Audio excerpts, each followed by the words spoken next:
Welcome back, you night owls. Tonight we aren't just reading history, we're stepping over a threshold. Forget the perfectly curated bug-out bag sitting by your front door. Forget the solar-powered satellite phone and the neatly vacuum-sealed organic oak groats. Right now you're standing on a muddy track, the smell of wood smoke and unwashed wool thickening the cool air, and the closest thing to a survival manual is the calloused hand of the person standing next to you. You're about to shed the fragile insulated shell of modernity and try on the hard, weather-beaten skin of a medieval peasant, merchant, or perhaps a miner terrified noble.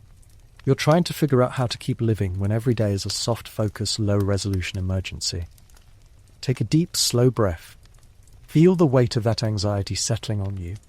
Not the sharp, immediate fear of a crisis headline, but the dull, pervasive dread that you might not make it through the next winter, or the next harvest, or the next week of dysentery. This is the medieval mindset. The first and most crucial piece of forgotten survival gear you need to pack. It's an internal algorithm defined by fatalism interwoven with relentless, back-breaking practicality. You accept that God, fate, or the local baron might crush you tomorrow, so today you must secure every possible calorie, mend every tear, and waste absolutely nothing. You probably won't survive this, not with your current reliance on just-in-time logistics and Amazon Prime. So, before you get comfortable, take a moment to like the video and subscribe, but only if you genuinely enjoy what I do here. And if you're joining us tonight, drop your location and local time in the comments. It's always fascinating to see how far we stretch across the globe and through the hours. Now dim the lights, maybe turn on a fan for that soft background hum, and let's ease into tonight's journey together. Your modern prepper focuses on a specific Hollywood-approved catastrophe, the EMP, the zombie plague, the economic crash. The plans are linear and assume a return to an idealized normal eventually. Designers are fake masses and broken agonies far from the sun. The medieval survivor? They lived in a permanent state of low-grade societal collapse. Their crisis wasn't a single event, it was life itself. The first lesson is to stop thinking of survival as reacting to an event, and start thinking of it as a condition of being. Everything you do, from tending the pig to drawing water, is part of a relentless, never-ending campaign against hunger, cold, and disease. This is where the profound difference lies. Modern prepping is about resistance. Medieval survival was about adaptation and acceptance. You live by the minute, waiting for a server to load or a package to arrive. The medieval person lived by the seasons, the sun, and the liturgical calendar. Survival techniques, therefore, weren't taught in a weekend workshop. They were woven into the annual rhythm of life. The time for coppicing wood was late winter. The time for smoking meat was after the autumn slaughter. If you missed the optimal window for a task, the consequence wasn't a minor inconvenience, it was hunger in February. Your forgotten skill isn't just knowing how to do a thing, it's knowing when the earth expects you to do it. Let's look at one mainstream historical fact that completely reframes the prepper mentality. The average peasant in high medieval Europe often lived off an extremely monotonous diet, revolving around grains, barley, rye, and oats, usually in the form of dark bread or pottage, a thick stew. Meat was a luxury, a treat for a feast day, or a rare product of poaching. This meant that the single most vital survival skill wasn't hunting, but crop security and storage. Your ability to maintain a healthy, viable grain hoard in a dry place, safe from weevils and rodents, dictated whether you lived or starved. Preppers today obsess over protein. In medieval people knew that carbohydrates were currency. A simple, solid fact, up to 80% of the caloric intake in many regions came from grain. Now check your stockpile. How much of it is sustainable, storable and locally grown grain you know how to mill? Next, we encounter a quirky or fringe tidbit that reveals their deep connection to the environment. Medieval farmers, particularly in Northern Europe, practiced something called assarting. This wasn't just clearing a field. It was a ritualistic, often back-breaking process of transforming forested land into arable land, often using the trees to make charcoal on the spot, and then using that charcoal mixed with the ash to quickly enrich the virgin soil for the first planting. This was a technique of rapid total conversion, turning an obstacle into an asset. The quirk is the sheer intensity and the belief system wrapped up in it. It wasn't just labour, it was an act of civilizing the wild, often accompanied by local superstition about appeasing the forest spirits or the local wild man. They didn't just clear, they actively fabricated the conditions for life. leaving behind a subtle black carbon-rich signature in the soil. You're not just a prepper, you're an earth shaper. Now, for a moment of academic contemplation, historians still argue whether the move from two-field to three-field crop rotation was driven by a deliberate, top-down mandate from intellectual landlords or simply emerged organically and locally as the only practical way to increase food security and soil viability simultaneously.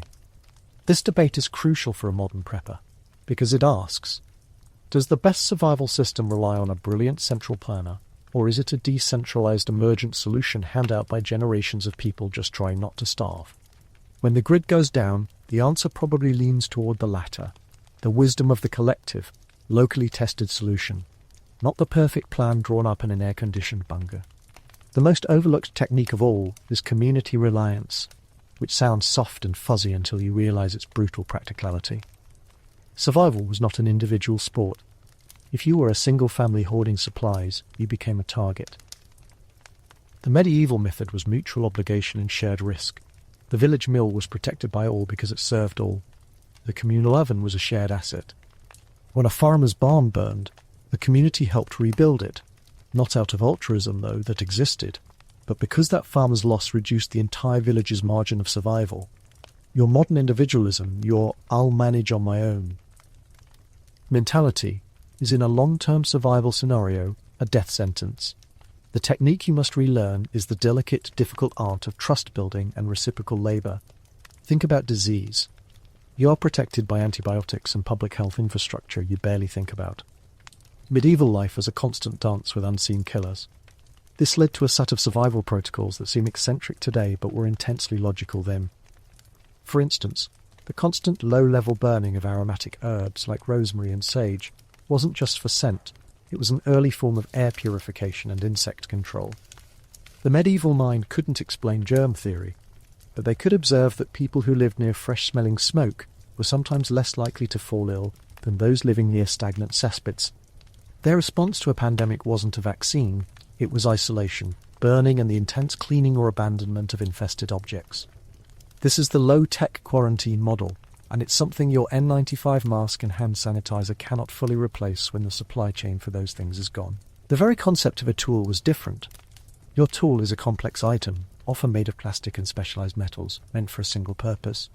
A medieval tool, say an axe, was a multi-use master key. It was for felling trees, splitting firewood, defense, and maybe even a quick shave, though I wouldn't recommend it. This is the key to forgotten gear, versatility. When you look at an object in your modern home, don't ask what its designed purpose is. Ask, can this be used for hammering, cutting, or bundling? Because that is the only metric that matters when the hardware store is permanently closed. We're not just talking about physical skills. We're talking about mental toughness. Imagine spending hours every day simply grinding grain by hand or with a kernstone. That's a monotonous, mind-numbing task that builds resilience. Your modern life, full of instant gratification and quick fixes, has made you soft, not in muscle but in the will to endure necessary boredom and repetitive labour. The medieval mode was disciplined by repetition. Their survival technique was the mental endurance of the routine, the ability to find satisfaction in the small daily victory of having enough flour for tomorrow's pottage. You need to start practicing a kind of forced patience, a willingness to perform the same task perfectly, slowly, every single day, because that routine is what prevents the spiral into chaos. As we move forward, we're going to examine the tangible techniques, how they found water, how they created shelter, how they healed wounds. But always remember this foundational lesson from the opening. Modern prepping seeks comfort in a return to the past. Medieval survival sought nothing more than the next day. Ditch your blueprint for a self-sufficient modern farm and embrace the brutal yet elegant practicality of a mindset that treated every sunrise as a temporary reprieve and every sunset as a serious tactical victory. This quiet, persistent war is the only one you need to prepare for. You're not trying to beat the apocalypse, you're just trying to outlive it, one muddy, monotonous, magnificent day at a time. The shift in perspective, the acceptance of the harsh rhythm, is the first and hardest skill to relearn. The mud on your boots is thick, the kind that tries to steal your shoes with every step. But the real enemy isn't the muck, it's the parching dryness in your throat. Remember that quiet acceptance of the medieval mindset we talked about? Now, it's time to put that fatalistic practicality to use, because water, not food, not shelter, is your most immediate, non-negotiable survival priority. Your modern assumption is that you just filter the nearest creek, or boil whatever you can find. The medieval perspective was far more nuanced, built on deep local knowledge of the land and a profound respect for the stuff that keeps you alive. It moves far beyond your simple iron tablets. We're talking about hydrogeological instinct, the first, and most forgotten, medieval survival technique for water acquisition is reading the landscape for sweet water signs. You're not just looking for the biggest river, you're looking for subtle indicators of perennial underground sources that are naturally filtered. Pay attention to the vegetation. Stands of willows, reeds or cattails, especially when found away from obvious surface streams, are nature's green arrows pointing directly to a high water table. They're essentially saying, "Dig here, idiot." Another excellent sign is the concentration of specific insects, not just mosquitoes, which are everywhere, but certain species of water-loving beetles or dense swarms of midges in an otherwise dry area. A mainstream historical fact here is that medieval cartographers, monks and travelling merchants often included local water sources, wells, springs and reliable streams as the single most important details on their maps, often marked with a simple cross or a stylized spring icon, emphasizing that known secure water defined a travel route. But what if you're in open country or an area recently devastated? That's where you look at the geology and the animals. You're tracking deer trails. Deer, like humans, need reliable daily water, and their paths often lead to the most accessible sources. Follow their tracks, especially downhill, where water collects. More subtly, watch for the flight paths of birds just before dawn and dusk. Many species fly directly to water to drink before settling for the night or starting their day. If you see a flock of pigeons or doves flying steadily and low in one direction at sunset, that direction is your target. This is observational fieldcraft that modern preppers, obsessed with GPS coordinates, simply ignore. Once you find water, the medieval person had to face the same challenge you do, purification. But they didn't have micropore filters. Their primary defense was a combination of heat and filtration by density. Boiling was of course the most effective method, a knowledge passed down through generations. But when fuel was scarce, they relied on more passive methods. A quirky or fringe tidbit involves the use of alum, or specific types of clay in the water storage process. Certain mineral-rich clays, bentonite for instance, if available, and alum, which could be sourced from natural deposits or certain industrial processes like dyeing, were dropped into standing or questionable water. These substances act as flocculants, binding with suspended particles, the silt, the microscopic debris, the bulk of the bacteria, and causing them to clump together and settle quickly at the bottom of the container. This allowed the person to simply scoop the clearer water from the top, dramatically reducing the final boiling process, far more effective and less energy intensive. It was a chemical shortcut without the chemistry degree, and it's something modern preppers should absolutely revisit. Beyond finding and basic filtering, we must talk about storage. A medieval home, castle, or even a temporary encampment often relied on the cistern, a structure designed not just to hold water, but to preserve its quality. These were often lined with plaster or quicklime, a process that naturally raised the pH and inhibited bacterial growth. Crucially, they were designed with small openings and covered to keep out light and debris. Sunlight encourages algae growth. Darkness keeps water sweet longer. If you are building a long-term water storage solution today, you need to mimic the cistern. Dark, cool, sealed, and possibly incorporating natural antimicrobial materials like charcoal or copper. Remember that charcoal, the same stuff you use to grill, was and is an excellent passive filter. Lining the bottom of your storage vessel, or adding a layer of charcoal to your makeshift sand gravel filter, dramatically improves taste and reduces organic contaminants.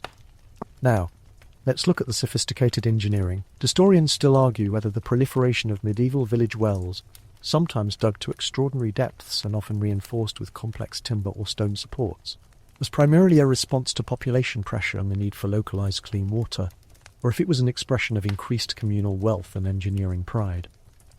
Regardless of the why, the technique is the deep, protected well. For the medieval person, a well was not a hole in the ground, it was an investment, often lined with dry stacked stone or wickerwork to prevent collapse and contamination from surface runoff. They intuitively understood that water drawn from below the water table, especially from a properly sealed wellhead, was exponentially safer than water scooped from a stream. You need to identify a spot where you can feasibly reach a secure water table, often at the bottom of a slope, but above the immediate floodplain of a river, and secure it from the surface world. When surface water was truly contaminated, or during a siege, the medieval mind turned to extraction from unlikely sources. Think about the dew pond. These are artificial, usually clay-lined ponds built on the summits of hills. It seems counterintuitive to build a pond on a hill, but the technique relies on collecting dew and mist. The clay lining, covered in straw or stone, retains the moisture that condenses at night. The high location means the collected water is often relatively pure, coming directly from the air. This forgotten technique allows for water security, even when all streams and rivers in the valley are tainted or inaccessible. It's a method of atmospheric harvesting, slow but reliable. Another technique involved the processing of certain trees and plants. You probably know you can get water from certain vines, but the medieval knowledge included identifying trees whose sap ran clear and drinkable in specific seasons, like the birch tree in early spring. Birch sap is not just water, it's also slightly sweet and contains micronutrients. They knew the precise depth and angle to drill a small hole and insert a spout without severely damaging the tree, knowing this was a reliable, albeit seasonal, source of hydration. This is not desperate last resort scavenging. It is seasonal tapping, a technique of sustainable, low-impact resource extraction. Finally, we address the practicalities of water transport and measurement. Without plastic bottles, water was carried in cured leather water skins, lightweight and surprisingly durable, though prone to imparting a certain flavour, or ceramic jugs. The shape and size were crucial. Wide-mouthed jugs allowed for easier cleaning and collection, while narrow-necked vessels reduced sloshing and evaporation. The technique here is simply volume management. The medieval person knew exactly how much water a family required per day for drinking, cooking, and minimal hygiene, often a shockingly small amount by modern standards, and never collected more than they could safely carry and protect. Waste was an existential threat. They measured their day by their water supply. To integrate this, stop looking at the water and start looking through it. See the reeds as a marker, the clay as a purifier, the charcoal as a filter, and the well as an enduring contract with the earth. Your survival is tied to your ability to read these signs and utilize these passive low-energy purification methods. The biggest danger isn't the polluted water you find, it's the lazy assumption that clean water is an easy problem to solve. You've managed to secure water, a massive victory, but that feeling of accomplishment quickly fades when your stomach starts that low, rumbly protest, the one that reminds you a medieval mindset requires constant caloric investment. Your modern prepper handbook probably has a glossy page on foraging for berries, and maybe a few choice greens like dandelion or wood sorrel. That's nice, that's a snack. That is not sustainable calorie replacement. To truly survive like a medieval counterpart, you need to go beyond the fleeting taste of wild edibles and forge a pantry built on complex carbohydrates and essential fats, the true energy currency of the past. Relieving the brightly coloured world of minor wild fruits and stepping into the dark, starchy domain of necessity. The forgotten survival technique here is not merely identifying a plant, it's identifying an energy vector and then knowing the precise, labour-intensive process required to render it digestible, palatable and storable. This is where the survival difference between a pleasant hike and persistent life is measured in thousands of calories. Consider the acorn. You probably see them as a nuisance, something your dog shouldn't eat. The medieval peasant saw a stable, abundant and predictable starch crop that didn't require ploughing, planting or weeding. A mainstream historical fact is that acorn flours, often mixed with grain flours during times of famine, was a critical supplement across much of Europe and the Mediterranean. The challenge, of course, is the tannins. These bitter compounds protect the acorn from being eaten too early, but they will make you sick. The survival technique is the forgotten slow art of leaching. You don't just boil them once. You shell and grind the nuts, then place the resulting coarse flour into a finely woven bag or cloth, often linen or wool. This bag is then submerged in running or frequently changed cold water, a stream, a spring, or a large pot where the water is changed several times a day, for days, sometimes up to a week. The flowing water slowly pulls the bitter tannins out. When the water runs clear and the taste test comes back sweet, you've unlocked a massive caloric resource, ready to be dried and baked into a dense, nutritious bread or cooked into pottage. This is a survival technique of patience and engineering. You're making water do the work of chemistry. Next, look beneath the ground. Your ancestors knew that the forest floor was filled with starchy tubers, often requiring minimal effort to harvest compared to, say, hunting a deer. Think about the root vegetables of the forest that aren't the easily identifiable carrot or turnip. We're talking about burdock root, or more importantly, certain lily or iris bulbs with extreme caution and proper identification, as many are toxic. A quirky or fringed tinbit is the historical use of Typha cattail rhizomes. The large starchy root of the common cattail, found reliably near water, was a caloric gold mine. People would peel them and either roast or boil them into a nutritious sludge, or dry and grind the interior starches into flour.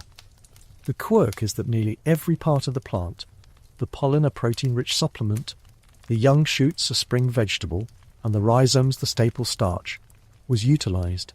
It was the original survival supermarket right there in the wetland. But man or woman cannot live on starch alone. You need fat and protein. The forest offers these not just in game, but in less obvious or easily secured sources. We tend to focus on large prey, but the medieval survivalist knew the value of the small, sustainable resource. This includes foraging for protein-rich insects and grubs, yes, really, but also the reliable, if somewhat meagre, bounty of hazelnuts, walnuts, and chestnuts. The technique here isn't just collection, it's preemptive storage. The medieval villager would compete directly with squirrels, not by fighting them, but by identifying their preferred storage caches and, ethically or not, expropriating the bounty. A squirrel's hidden stash is a pre-dried, pre-sorted and often substantial supply of essential fats ready for winter. Let's turn to the well of fungi. Beyond the excitement of finding a gourmet truffle, certain large woody fungi were used as a food extender. Not necessarily the most palatable, but they add bulk and some nutrients. The forgotten technique is the use of certain large bracket fungi, not as a main course but as a filler for pottage. They would be dried, pulverized and added to the stew to stretch the minimal grains and vegetables, adding an earthy thickness. Now, we come to the debate that permeates the history of forest use. Historians still argue whether the strict delineation between the king's forest reserved for royal hunting and wood rights in the common woods, where peasants might have limited rights for pannage, firewood and limited foraging, was a sustainable attempt at resource management, or merely an oppressive system designed to keep the peasantry dependent and away from valuable game. For the modern prepper, this debate is vital, because it addresses resource access and legality. If you must survive in a post-collapse world, how do you handle territories and resources that others may claim?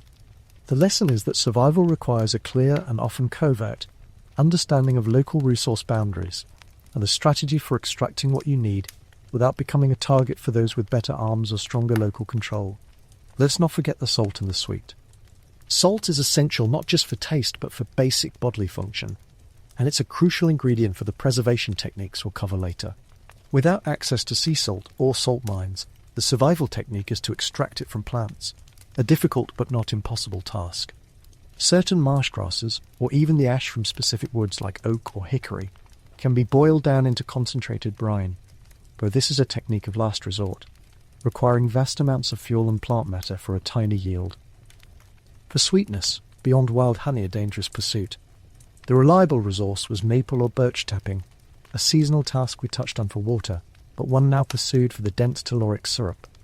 Knowing the right time, late winter, early spring, and the right depth to tap, is the difference between a sugary energy boost and a wasted effort. Finally, the forest wasn't just a larder for food, it was a source of low-tech oil. The nuts we mentioned, walnuts, hazelnuts, were often pounded and boiled to separate the oils, which could be used for cooking, lighting, or even waterproofing materials. This slow physical process is another example of survival based on labor-intensive extraction rather than simple acquisition. It's not just about finding the nut, it's about processing it until it yields its maximum energetic potential. The forest pantry is not a place for quick meals, it is a slow-cooking environment. It requires tools, a solid mortar and pestle, a strong knife, and good containers, and it requires the forgotten virtue of the medieval peasant, endurance in repetitive, monotonous, and essential tasks. You must be willing to spend hours leaching acorns, pounding cattail roots, or cracking hundreds of nuts, knowing that this dull labor is your true defense against starvation. This is how you shift from simply surviving to sustaining life, by treating the forest not as a quick stop for a handful of berries, but as a complex field that demands effort and delivers reliable, dense calories in return. Don't underestimate the power of the humble, bitter but abundant resource. Remember that quiet confidence of having enough flour, enough oil, enough starch. That is the taste of true medieval survival. You've banked your calories from the mighty acorn and the humble cattail, a true feat of patience. But survival isn't just a kitchen operation, it's a crafting intensive. Your modern survival kit has a nice roll of paracord, some electrical tape, and maybe a tarp. That's cute. The medieval survivalists saw an animal not as a meal that had to be hunted, but as a complex, multi-layered hardware store that had to be wholly utilized. The forgotten technique here is total resource management, transforming every single part of a carcass, from the hair down to the marrow, into something vital for long-term endurance. Let's start with bone, the ultimate forgotten tool material. You see a femur bone. The medieval person saw a hammer, a shovel, a needle, and a light source. The technique of bone boiling and marrow extraction is paramount. A mainstream historical fact is that the nutritional density of bone marrow, packed with essential fats and calories, made it a highly prized food source, particularly in the harsh winter months when other fats were scarce. But beyond food, the bone itself was a resource. After being cleaned and boiled, the dense long bones could be split and sharpened using flint or rough sandstone. You could fashion small bone needles for repair, oars for punching holes in leather, and heavy clubs or digging tools from the stronger joints. The key is to see bone not as a waste product, but as a natural plastic, ready to be shaped and hardened. Next we look at sinew and gut, the medieval answer to paracord and modern adhesives. Sinew, the tough, fibrous material that connects muscle to bone, is one of the strongest, most resilient natural fibers you can get. The survival technique is the process of drying and separating. Once harvested, the sinew must be thoroughly dried, pounded with a stone, and then painstakingly shredded into fine individual threads. These threads, particularly from the leg and back tendons of large animals, can then be twisted into incredibly strong, durable bowstrings, fishing lines, and thread for sewing thick hides. When moistened, sinew shrinks and stiffens, creating a bond that is actually stronger and more reliable than many of the vegetable-based cords of the time. But the real magic happens with hide and skin. This isn't just about making leather. That's a long, complex process. We're talking about quicker, necessity-driven techniques. For temporary waterproof containers, a freshly skinned hide could be sewn into a crude pouch, hairy side out, and used to carry water or collect soft materials. For rapid shelter or ground cover, a fresh hide can be simply pegged out and dried stiff. Now for a genuinely quirky or fringe tidbit, the making of hide glue. This was a multi-purpose product that modern preppers completely overlooked. You take the scraps of hide, the tough cartilaginous parts, the bones, and boil them down repeatedly over low heat for many hours, skimming off the impurities. What you are left with once dried is a hard amber substance.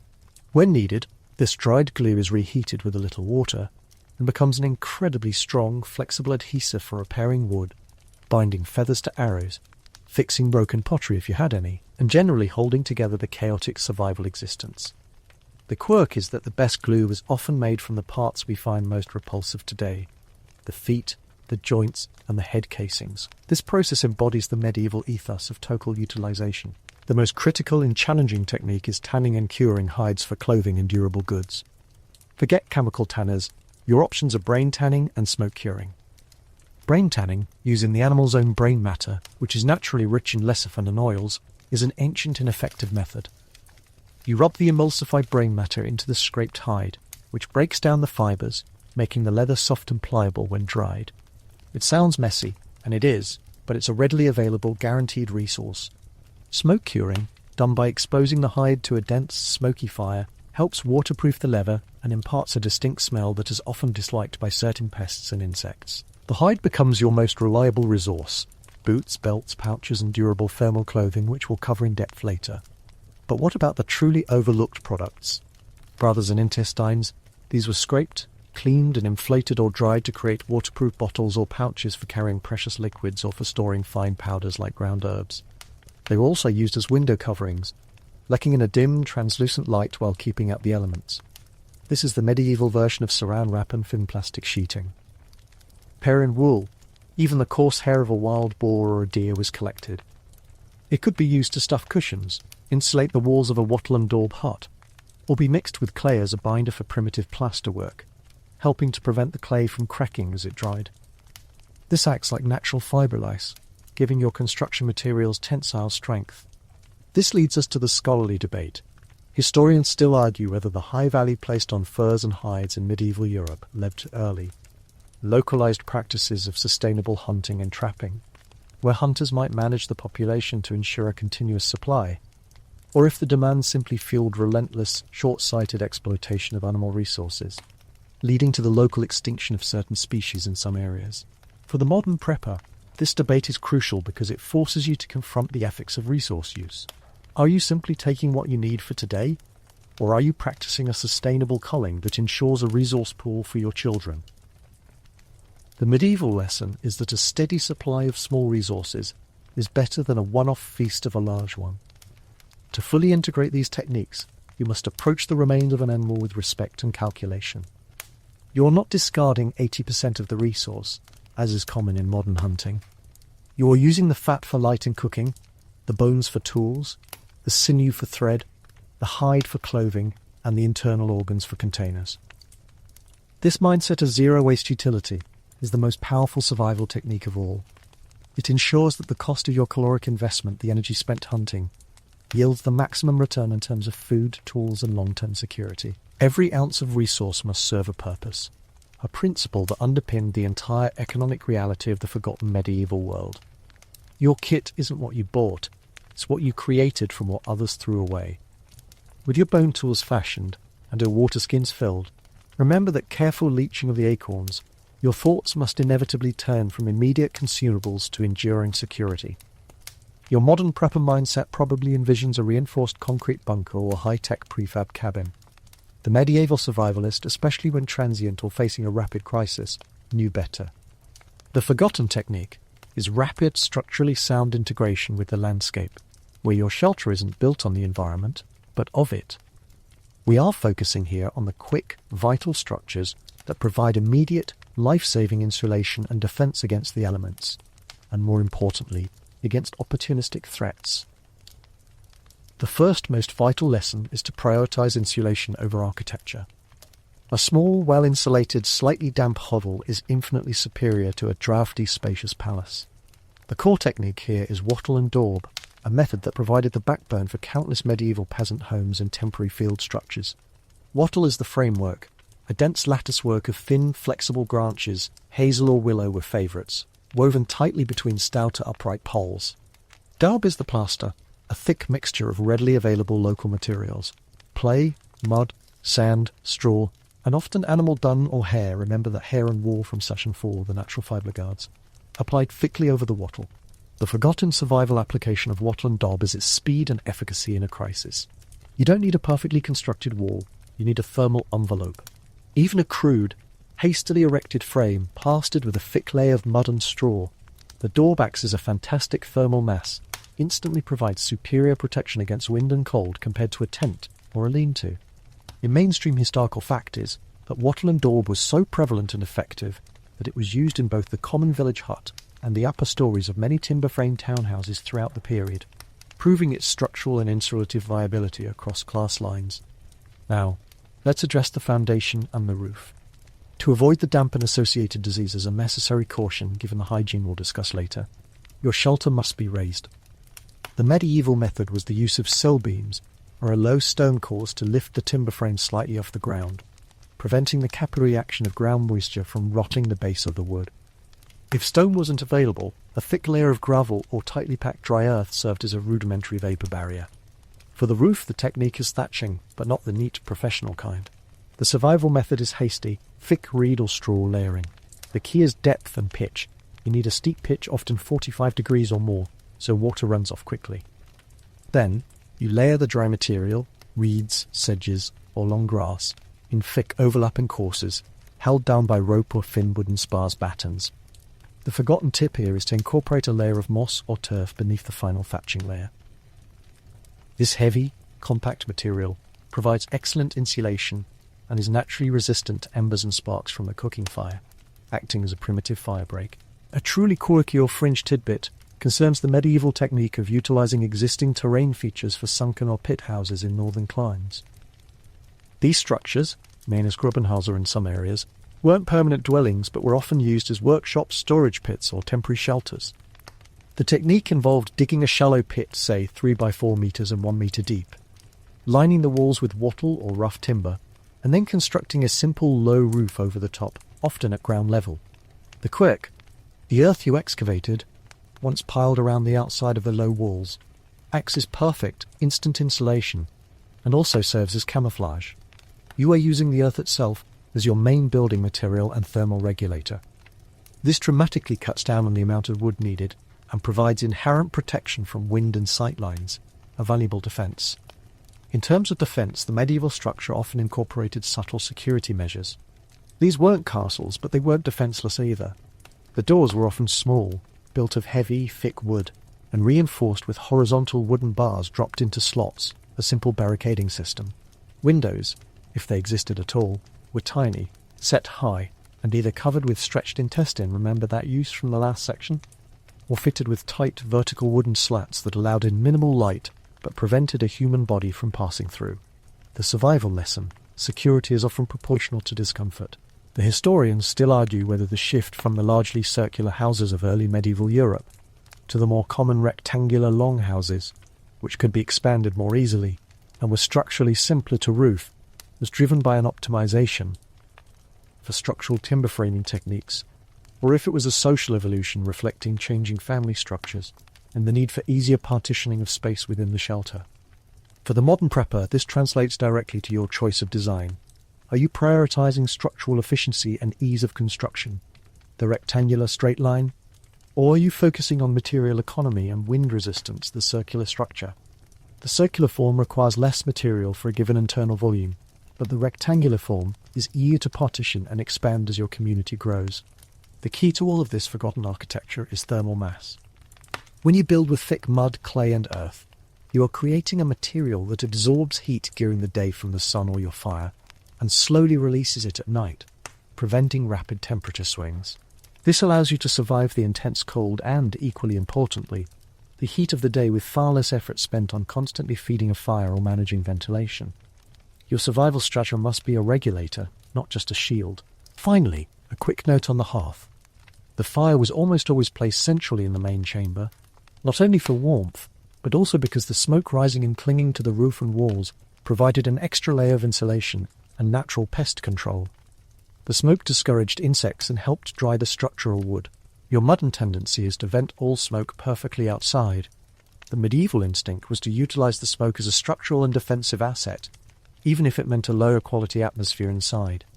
You need to be willing to live with a little soot if it means surviving the winter. It's a messy, smoky compromise, but one that kept the flame of life burning. You're safely tucked inside your quickly constructed, mud-daubed bastion. Remember the thermal mass holding that meager heat, but that heat comes from one source: fire. Your modern prepper kit boasts a ferro rod, maybe a cheap lighter, or even storm-proof matches. The medieval survivalist had none of that certainty. Their mastery of fire was not a quick scrape and a flicker. It was a deep, specialized knowledge of fuel, tinder, and technique, involving forgotten materials that turn a hopeless scenario into a warring success. This is the art of forgotten firecraft. The ultimate forgotten technique isn't just the bow drill, which is hard enough. It's the identification and preparation of specialized tinder, materials that catch and hold the brief spark of life. Forget cotton balls and petroleum jelly. We are talking about fungal fire and plant char. The most famous example is amadou, derived from the horse's hoof fungus Fomus fermentarius, a bracket fungus that grows commonly on birch and beech trees. Recall that birch tapping from section 3. A mainstream historical fact is that amadou was a primary tinder material in much of Europe, prized for its ability to catch a weak spark from flint and steel and smoulder without flame for a significant time, essentially acting as a medieval slow match. The survival technique for amadou involves careful processing. You don't just pick it, you peel the outer crust and the pore layer, leaving only the soft, felt-like middle layer, the trauma. This trauma must then be boiled, pounded flat, and, crucially, treated with a nitrogenous substance to make it ignite more readily. Historically, this meant soaking it in a solution of urine or wood ash lye and then drying it thoroughly. This chemical treatment, which is essentially rudimentary saltpeter preparation, drastically lowers the ignition temperature, making it a guaranteed, effective tinder. This is the difference between a desperate hour of fiddling and an almost immediate, sustained heat source. Now, let's talk about the friction fire technique itself. The medieval person understood that the effectiveness of the friction method depended entirely on the specific pairing of woods, not just on technique. The forgotten secret is the use of soft wood for the spindle and hard wood for the half-board. Counterintuitive perhaps, but the soft spindle drills faster into the harder board, creating a finer, hotter dust that catches the ember more easily. Examples include a willow or poplar spindle drilling into an oak or hazel half-board. We call that hazel from the wattle in section 5. You're looking for a subtle, specific density difference that generates a perfect, tiny pile of scorching black char. Another fantastic quirky or fringe tidbit involves the use of mineral oil and specific wood resins for fire starting. In areas where pine or other resinous trees were common, small knots or pieces of wood soaked in the natural flammable resin, sometimes called fatwood, were harvested preemptively. The quiek comes in the use of sulphur. Though sulphur was mainly used in alchemical or dyeing processes, small pieces of wood dipped in melted sulphur were used as a match-like precursor. A spark from flint and steel could hit the sulphurized wood, causing it to flare immediately, even in damp conditions. This was a low-cost, low-tech way to bridge the gap between a spark and a flame, a tiny chemical advantage in a purely natural environment. We must also mention the flint and steel method, which was far more common than the bow drill in settled medieval life. This method requires 3 specific items: high-carbon steel, a piece of an old tool, knife back or purpose-made striker, a piece of sharp-edged flint or any hard non-porous rock like quartzite, and that highly prepared tinder, amadou, or charcloth. Charcloth itself is a medieval-era technology, a precursor to modern carbon fibres. A cotton or linen cloth, often old, unusable rags, is placed in a small sealed tin with a tiny hole for gas escape and heated in a fire until it turns into pure carbon, black, fragile, and absolutely perfect for catching the faintest spark. The technique is to scrape the steel hard against the flint, showering the charcloth with sparks until one lands and glows, allowing you to transfer that ember to a tinder bundle. This all requires a fundamental shift in your approach to fuel management. The medieval survivalist didn't look for the biggest logs, they looked for kindling continuity. They knew that you needed a graded system: fine tinder, amadou, carcloth, medium kindling, dried grasses, bark shavings, small twigs, then small fuel finger-sized pieces, and finally the larger fuel wrist-sized pieces. Running out of the small stuff because you were too eager to put large logs on the infant fire was a catastrophic failure. The forgotten technique is constant collection and meticulous grading of fuel, ensuring there is a seamless energy bridge from spark to sustained flame. Now for the academic inquiry. Historians still argue whether the proliferation of communal ovens and shared fires in medieval villages, the bakehouse, or common hearth, was a measure to prevent widespread house fires given the prevalence of flammable timber and thatch. Remember the low fire risk turf roof? Or if it was a means of energy efficiency, ensuring that the necessary labour-intensive work of firing and maintaining a large oven was shared among many families, conserving wood resources for you. For the modern prepper, this debate is a question of risk versus resource. Is it better for every survival unit to manage their own fire, ensuring security and autonomy? Or is it more sustainable and safer to centralise and share the energy-intensive activities? The medieval answer often leaned toward the latter, efficiency through community. And finally, a note on fire preservation. Once you had fire, you protected it fiercely. The technique of the embers box or the fire carrier was crucial. These were small, often ceramic or metal containers, filled with ash and slow-burning embers, which could be covered and transported, or simply used to keep a coal alive overnight. This saved the immense effort of starting a new friction fire every morning. You are not a fire starter, you are a firekeeper, constantly nurturing that fragile heat source, because its loss meant not just cold, but the inability to purify water, cook staples like leached acorns, or keep pests at bay. The biggest failure in firecraft is not starting the fire, but letting it die. You've conquered fire, securing your heat and light, and hopefully you still have that piece of treated amadou safely stored. But the next frontier of survival isn't the cold or the hunger, it's the inevitable injury and infection. Your modern arsenal of sterile bandages and broad-spectrum antibiotics is gone. To survive, you must navigate the medieval world's green apothecary, a vast, complex, and often contradictory system of herbal medicine that mixed genuine efficacy with comforting, sometimes dangerous folklore. The forgotten technique is the ability to correctly identify, harvest, process, and apply the most reliably effective local botanicals, separating the healing fact from the hopeful wish. We start with the most common life-threatening problem, wounds and infection. Your cuts, scrapes, and deeper lacerations will quickly become infected without care. The medieval survivalist relied heavily on herbs with demonstrable antimicrobial properties. A mainstream historical fact is the widespread use of yarrow aculeum millefolium. Yarrow, commonly found in fields and meadows, was known as a soldier's wound wort because it contains compounds that act as a mild styptic, helping to staunch bleeding, and its leaves, when chewed and applied as a poultice, were used to prevent infection. This was a low-cost, immediately available field dressing. Another crucial antiseptic was plantain, Plantago major, not the banana-like fruit, but the low-growing weed, whose leaves when crushed are also an excellent soothing poultice for insect bites and minor wounds, drawing out irritation and having mild antimicrobial effects. But beyond simple cuts, we must address internal infections and pain. The medieval knowledge was deep in this area, often focusing on teas and decoctions. For pain and fever, the willow bark, which contains salicin, the active precursor to aspirin, was widely utilized. The technique here is not just chewing the bark, but making a decoction, boiling the tougher bark or root for a longer period, 30 minutes or more, to fully extract the beneficial compounds, resulting in a strong, bitter tea. Now for a genuinely quirky or fringe tidbit that underscores the blend of magic and medicine, the use of cobwebs to staunch blood flow. This sounds utterly unhygienic, but certain types of cobwebs were collected, rolled into a pad, and applied directly to cuts. The quirk is that cobwebs are rich in vitamin K, and structurally, their fine fibrous mesh help the blood to clot quickly, effectively serving as a rudimentary, albeit unsterile, hemostatic agent.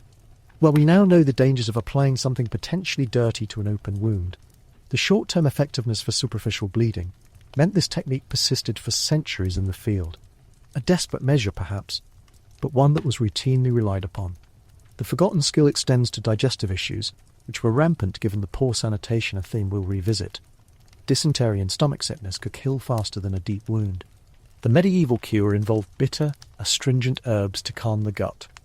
Oak bark, rich in tannins, the same tannins we leached from the acorns, was boiled into a tea to treat severe diarrhea, as the tannins help bind the mucosal lining of the gut. For nausea and to aid digestion, the familiar mint and fennel were used, often chewed directly or added to water. We must also talk about poultices and balms. These were the medieval equivalent of your pharmaceutical ointments.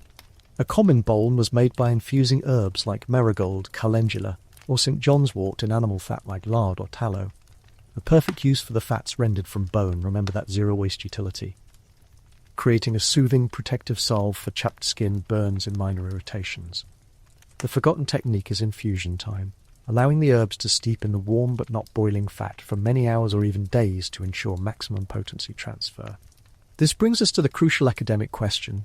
Historians still argue whether the success of medieval herbalism was primarily due to the actual pharmacological actions of the plants, e.g. yarrow's stypic properties, willow's salicin, or if the extensive rituals, prayers, and deep placebo effects surrounding their application were equally important in aiding patient recovery. For the modern prepper, this debate is a warning and an opportunity. You must know the proven efficacy of your plants, but you should not ignore the power of calm conviction and ritualistic care.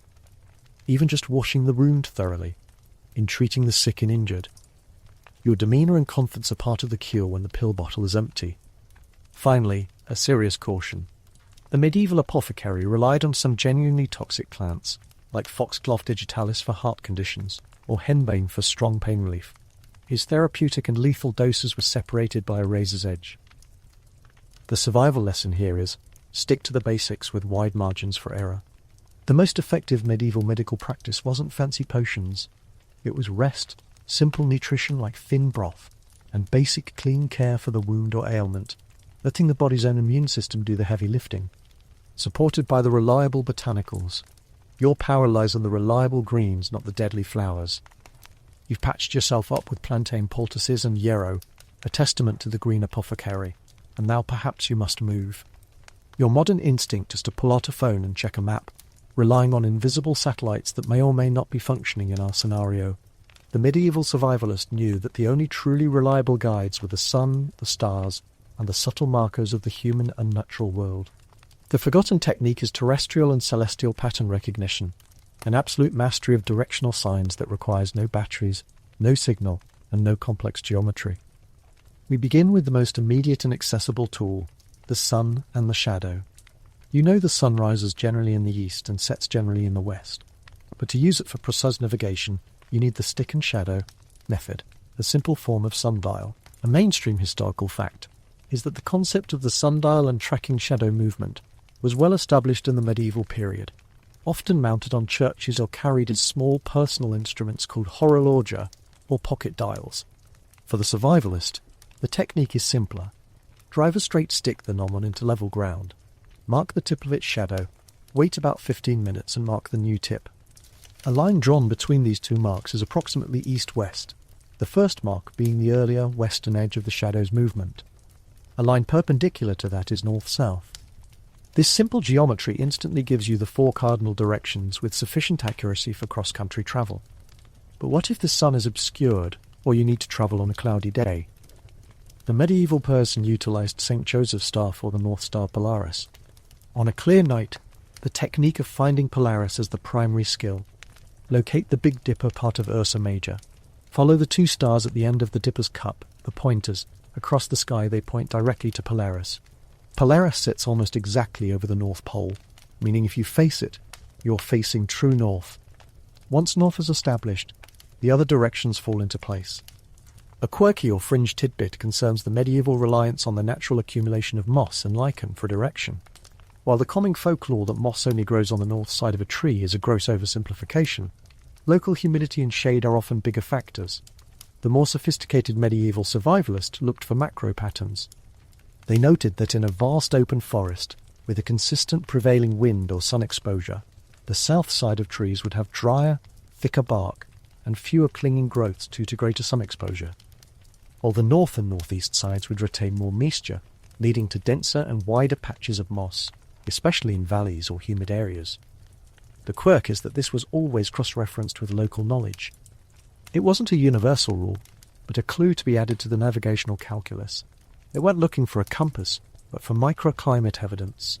When travelling along roads or between settlements, the medieval survivalist relied heavily on man-made alignment. Historians still argue whether the high degree of east-west alignment in the construction of medieval churches placing the altar towards the rising sun, the Orients, was a purely theological dictate linking the church to Christ as the Sol Invictus or rising sun, or if the uniform orientation served a vital, practical function for travellers and local timekeeping within a community. For the pripper, the practical lesson is clear. Churches, crosses and cairns were placed with deliberate orientation. If you can locate a large standing cross or a known church, its primary axis or altar generally gives you a powerful east-west vector, a reliable, durable landmark that cuts through the wilderness. Beyond the celestial and the spiritual, there's water flow interpretation. As you recall from Section 2, water sources are life, and knowing which way water flows is critical. In a temperate climate, streams generally flow downhill towards the largest body of water, a river, a lake, or the sea. The outside curve of a stream will be steeper, showing more erosion, while the inside curve will be shallower and often host a small sand or gravel bar where the flow is slower. By observing this pattern over time, you can quickly determine the direction of flow without having to wait and watch an object drift. Finally, we address the forgotten skill of pace counting and dead reckoning. Medieval travellers, particularly military scouts or merchants, didn't have odometers, but they did have the pedometer of their own stride. The technique involves knowing your average pace. Count the number of steps in, say, 100 yards, and then tracking distance through the day by placing small stones in a pouch or tying knots in a string every time you reach that established distance. This is dead reckoning, determining your position by projecting your course and distance from a previously known point. paired with a simple directional reading from the sun or stars. This allowed for remarkably accurate navigation over long distances. It requires discipline, but it ensures you never truly get lost, unless you lose track of the steps you've taken. This entire system of navigation is an exercise in mental mapping and cross-referencing. It's not one single sign. It's the moss on the rock, the shadow of the stick, the angle of the church, and the sound of the flowing water, all converging to give you a directional certainty. The medieval survivor didn't trust technology. They trusted patterns, and those patterns are always there, waiting for the observant eye. You've successfully charted your course using the sun, the shadows, and that reliable North Star, proving your mastery of basic navigation. But arrival is only half the battle. Staying safe is the other, constant struggle. Your modern prepper fantasies usually involve a lone wolf defending a heavily fortified, isolated property. The medieval survivalist knew this was suicide. The forgotten technique is defense through shared responsibility and low-tech vigilance. Communal efforts designed to maximize detection and minimize individual risk. This is the bedrock of the medieval village's longevity, transforming a collection of vulnerable dwellings like your mud-daubed house into a rudimentary living fortress. The core concept is the watch system. A mainstream historical fact is that even the smallest medieval settlements, let alone towns or castles, were legally required and pragmatically bound to maintain a nightly watch and ward system. This wasn't a job for specialized military personnel. It was a civic duty rotated among the capable men and, often, older women of the community. The forgotten technique here is the protocol of rotation in reporting. The watch wasn't about staying awake. It was about systematic observation and audible signalling. A guard wasn't just patrolling. They were often expected to sound a horn, ring a bell, or even just call out the hour to confirm their alertness and reassure the community that the vigilance chain was unbroken. The failure to hear the watch's call was itself an early warning sign. Now, let's look at the early warning technology, which relied on physics and acoustics, not electricity. The first is the watchtower, or in a simpler village setting, the watch hill. This was the highest defensible position, often simply a cleared patch on a nearby rise where a simple wooden platform could be erected. The goal wasn't defense, but sightlines. This position was manned during times of perceived danger to spot smoke, dust clouds, a sure sign of approaching riders, or unusual movement from miles away. The efficiency comes from the principle of triangulation. If 2 or 3 villages shared this type of watch, a signal of fire, a horn blast, or a flag during the day could be relayed quickly over a much wider area.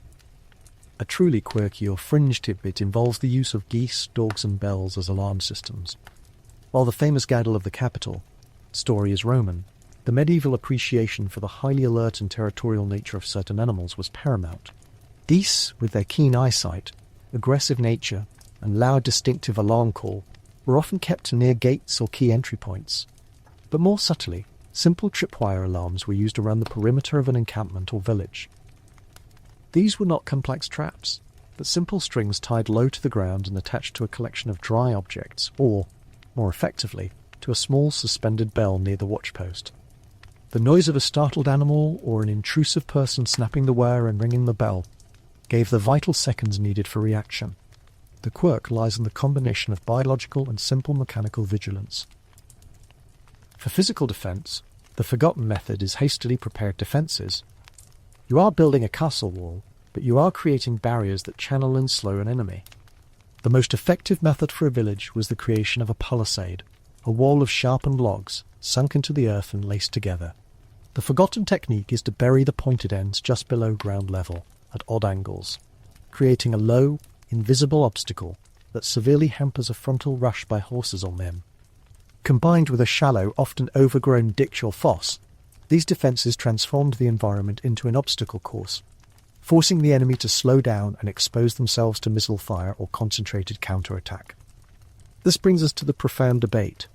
Historians still argue whether the enduring success of the open field system, where a village's agricultural land was not fenced or hedged, but cultivated in large, shared strips, led to a stronger sense of communal unity and required cooperation and thus a more effective shared defence, or if the lack of individual property boundaries actually fostered petty squabbles and made the resource base more vulnerable to opportunistic raids. For the modern prepper, This debate is your fundamental challenge. Do you build walls that isolate and protect your individual stores, making you a target? Or do you embrace an open field model of mutual defense and resource sharing that ties your fate inextricably to your neighbors? The medieval default was usually the latter, surviving together by making the community too hard to crack for a single quick raid. Another crucial defensive technique is acoustic management. The medieval village was not silent. It was filled with the sounds of daily life. But they learned to listen through that noise. They built their homes and defenses, palisades, gates from dense materials, and placed them to dampen ambient noise from within the settlement, allowing them to hear external threats more clearly. They also learned to recognize the sounds of different threats, the specific drumming of a large cavalry force, the muffled padding of infantry, or the sudden, sharp, unnatural silence that often precedes an ambush. The survival skill here is active listening, a focused filtration of your environment's acoustic profile. Finally, the defense wasn't just physical, it was psychological.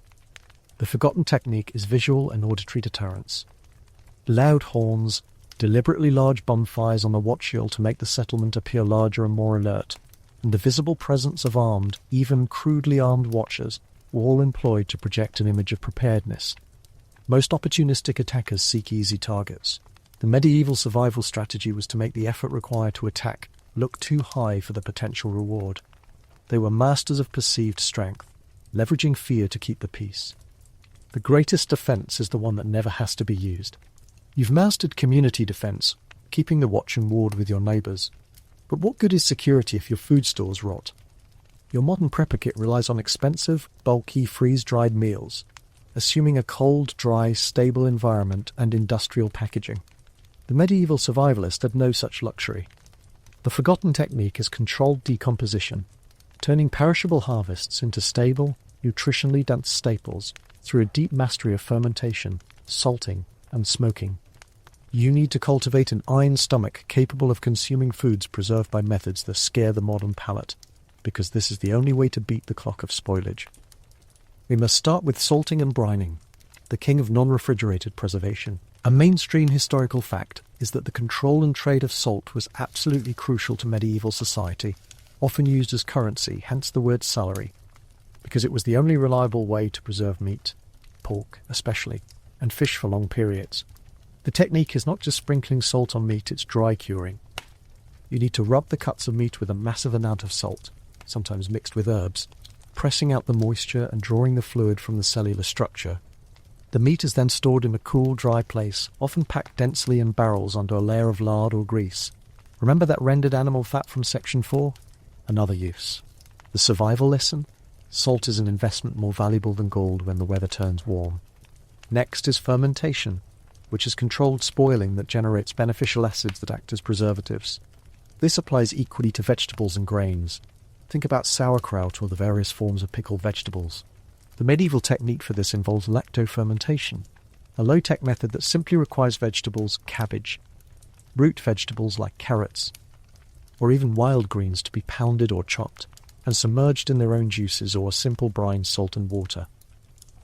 The nectaral bacteria present on the vegetables convert the sugars into lactic acid, creating an acidic environment that kills harmful bacteria. A quirky or fringe tidbit is the ubiquitous presence of small beer or low-alcohol ale in the daily medieval diet. While it provided meagre caloric value, its primary benefit was safety. Because the process of brewing involved boiling the water, the resulting liquid was far safer to drink than plain water from an unknown source. Furthermore, the yeast and fermentation process added B vitamins to the generally carbohydrate-heavy diet. The quirk is that the entire population, including children, drank this weak, safe, mildly nutritious liquid constantly. For the carbohydrate staples, we returned to the forest pantry. While we talked about drying acorn flour, preserving grains from rodents, insects, and moisture, required specialized knowledge. The medieval granary was often raised off the ground on staddle stones or posts, and sometimes built with a wide stone lip, not for decoration, but to prevent rats from climbing up. The forgotten technique is airing and turning. Stored grain must be regularly turned, shoveled from the bottom to the top, to prevent moisture pockets, inhibit mold and insect growth, and manage temperature fluctuations. This dull, repetitive chore was existential. Now for the complex, flavorful preservation technique, Smoking. Smoking not only dries the meat or fish, preventing bacterial growth by removing moisture, but the smoke itself, particularly from hardwoods like oak or hickory, contains compounds like formaldehyde and phenols that have strong antimicrobial and antioxidant effects. The forgotten technique is the cold smoke method. This involves keeping the fire distant from the meat so the smoke is cool below 80 degrees Fahrenheit or 27 degrees Celsius. This process takes days or weeks, but ensures the meat remains raw and moist enough to cook later, while taking on maximum preservation benefits. Hot smoking cooks the meat, reducing its long-term stability. The academic question here is fascinating. Historians still argue whether the strong cultural preferences for certain preserved foods like heavily salted fish in coastal regions were specific fermented vegetable preparations in Germanic areas, were purely a matter of taste and local availability, or if they were, in fact, an unconscious evolutionary adaptation to the local climate and pathogen load, with people favouring foods that their environment and bacterial flora best supported. For the modern prepper, this suggests that the most successful preservation methods are likely the ones that use the resources and ambient conditions, temperature, humidity, bacteria strains closest to your own location, rather than an imported, industrialised method. Don't forget the preservation of dairy. In a world without refrigeration, milk quickly turns. The medieval solution was to convert it into stable forms, cheese and butter. Hard cheeses, through salting and pressing, could last for months or even years. Butter was often clarified, turned into ghee, though not called that, removing the milk solids that cause rancidity, or heavily salted and packed in earthenware crocks. This transformation from highly perishable liquid into stable fat and protein-dense solid is a critical survival technique. Finally, we address the unique preservation of fruit and herbs. Herbs, essential for both flavour and medicine, remember yarrow and plantain, were simply dried, hung in dark, airy spaces. Fruit was preserved by concentrating the sugar.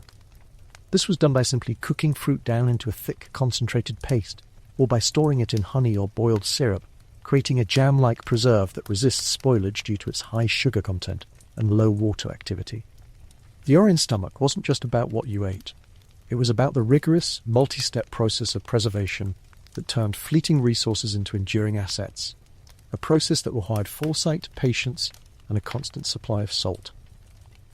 You must view preservation as a complex, continuous craft, not a one-time activity.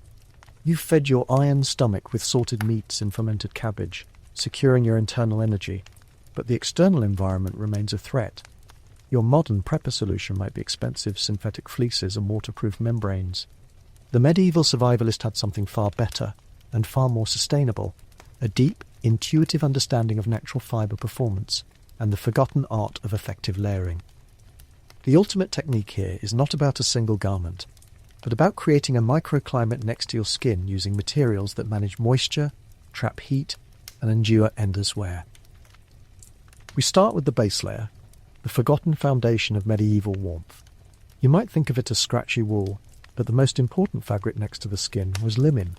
A mainstream historical fact is that linen, made from the flax plant, was widely used for undergarments, shirts, smocks, and hose across all social classes because of its superior properties. The forgotten technique is its use as a moisture wick. Linen doesn't trap moisture like cotton. It absorbs and releases it quickly.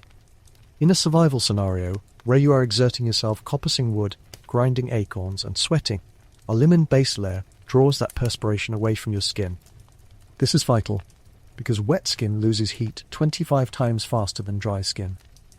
The linen keeps you dry, which keeps you warm.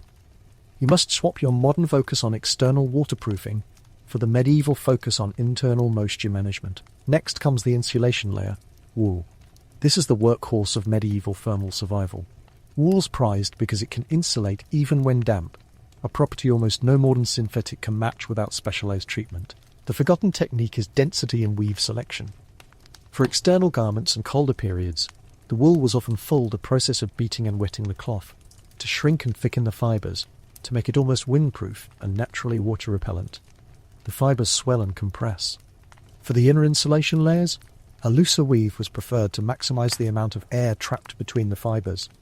It's the air that insulates, not the fibre itself. Your medieval coat wasn't just a coat. It was a multi-textured, custom-designed thermal envelope. A fascinating quirky or fringe tidbit concerns the medieval use of pelts and furs for the highest level of cold weather survival.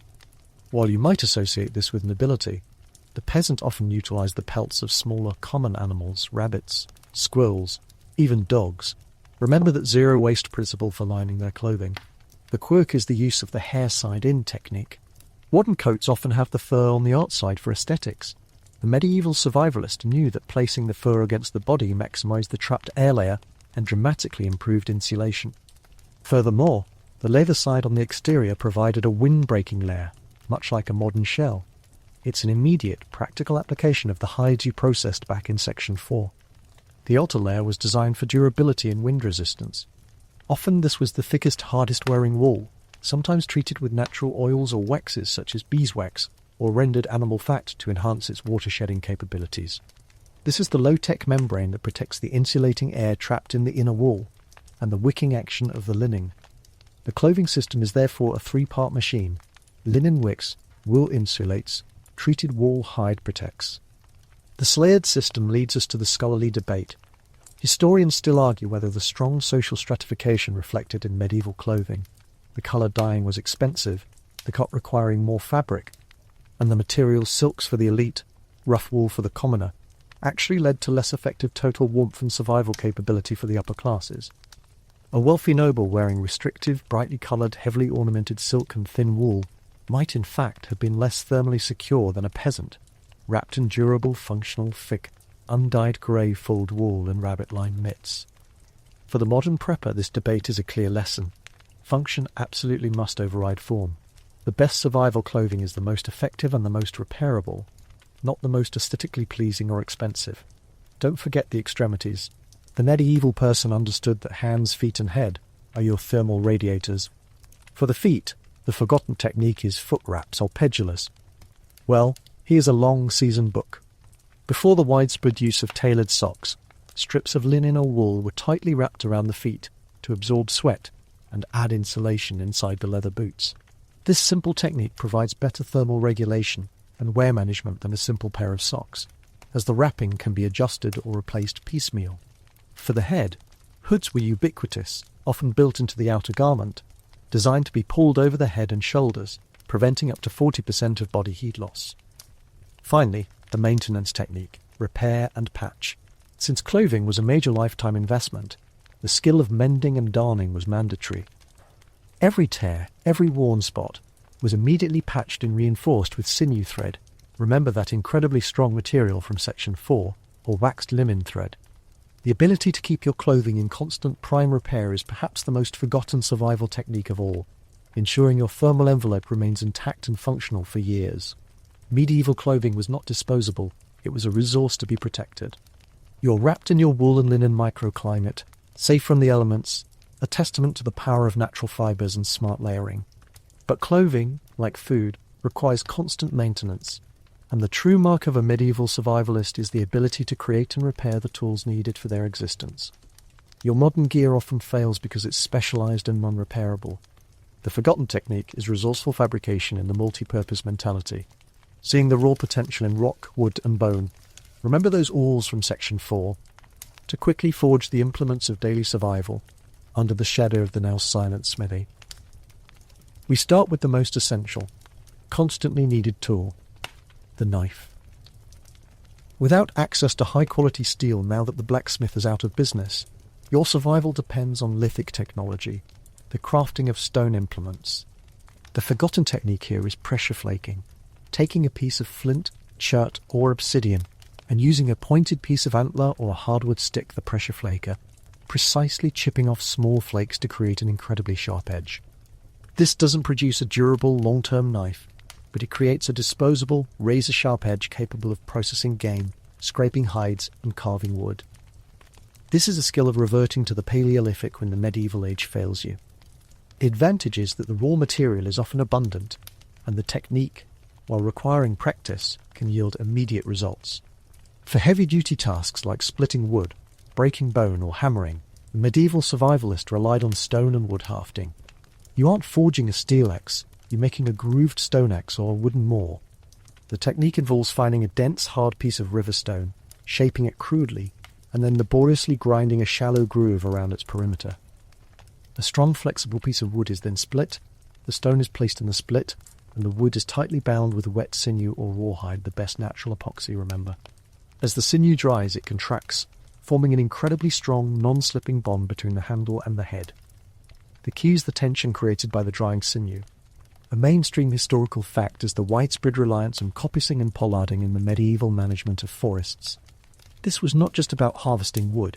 It was about ensuring a sustainable supply of straight, specific-sized timber for everything from wattle section 5 to tool handles. The forgotten technique is to utilize the naturally curved or branching woods for specialized tools. A strong, naturally curved branch might form the perfect handle for a digging hoe or a plowshare, providing ergonomic strength that a simple straight haft cannot. Now for a genuinely quirky or fringe tidbit that touches on tool maintenance, the use of pig fat and beeswax to protect iron tools. In an era where rust could quickly destroy an expensive piece of steel like a scythe or axe head, the quirk was the diligent, weekly ritual of smearing the metal surfaces with rendered animal fat, tallow or lard or melted beeswax. This created a cheap, naturally water-resistant coating that prevented oxidation. This is the low-tech, medieval equivalent of WD-40, and it underscores the survival principle that maintaining your tools is more important than creating new ones. For agricultural implements, the lack of iron forced a return to hardwood construction. A hoe head, a shovel blade, or even the tips of primitive ploughs were made from hardwoods like oak or ash and sometimes fire-hardened. The technique of fire hardening involves placing the pointed or working end of the wooden tool briefly into the embers of a fire, hardening the lignin and charring the surface. When scraped clean, the wood surface becomes significantly denser and more resistant to wear and moisture. This is a low-energy way to improve the lifespan of your perishable wooden implements. This continuous need for tool improvisation brings us to the core debate. Historians still argue whether the high price and scarcity of iron tools in the early and high medieval periods led to greater widespread proficiency in primitive woodworking and stone technology among the peasantry, forcing them to be self-reliant, or if it actually depressed agricultural output and made life unnecessarily difficult, hindering technological progress. For the modern prepper, this translates to, does reliance on advanced store-bought tools make you vulnerable, or does it free up time for other critical tasks? The medieval lesson argues for the redundancy of skills. You must know how to make do without metal, even if you still possess it. The final piece of the smithy's shadow is the concept of the permanent workshop. Whether it was a crude forge if you were lucky enough to scavenge charcoal and find a bellows, or simply a level, protected space with your grinding stones, water, and collected raw materials, the medieval survivalist understood that tool-making is a fixed process. You need to create a dedicated space for this labour, a small, protected area near your fire where you can focus on the slow, meticulous work of shaping, grinding, and hafting. This physical, dedicated space for creation is itself a forgotten survival technique, ensuring the work gets done consistently. You are not merely repairing, you are continually resourcing and fabricating your way forward. Every stone, every piece of scavenged metal, every piece of bone or antler must be evaluated not for what it is, but for what it can be turned into: a knife, an awl, a spindle, or plough tip. This constant process of transformation is the true shadow of the smithy you must live under. You've got your improvised tools in your layered wall, proving your resourcefulness, but now we must face the truly unpleasant reality of long-term non-industrial survival: waste and disease. Your modern prepper kit might include a tiny bottle of hand sanitizer, a woefully inadequate solution to the medieval plague of poor hygiene. The forgotten technique is containment and isolation of human waste, and the understanding that diligent, low-tech cleaning is your primary defense against mass casualty. This is not a comfortable topic, but ignoring medieval sanitation is a fast track to widespread dysentery and death. The primary survival technique here is isolation by design. A mainstream historical fact is that despite the foul reputation of medieval cities, many castles, monasteries, and even some well-organized villages utilized privies, latrines, and garderobes designed to route waste away from living areas and, crucially, away from water sources. A forgotten element is the cesspit or trench latrine. In a survival encampment or quickly established settlement, the latrine is dug downslope and downstream from your water source.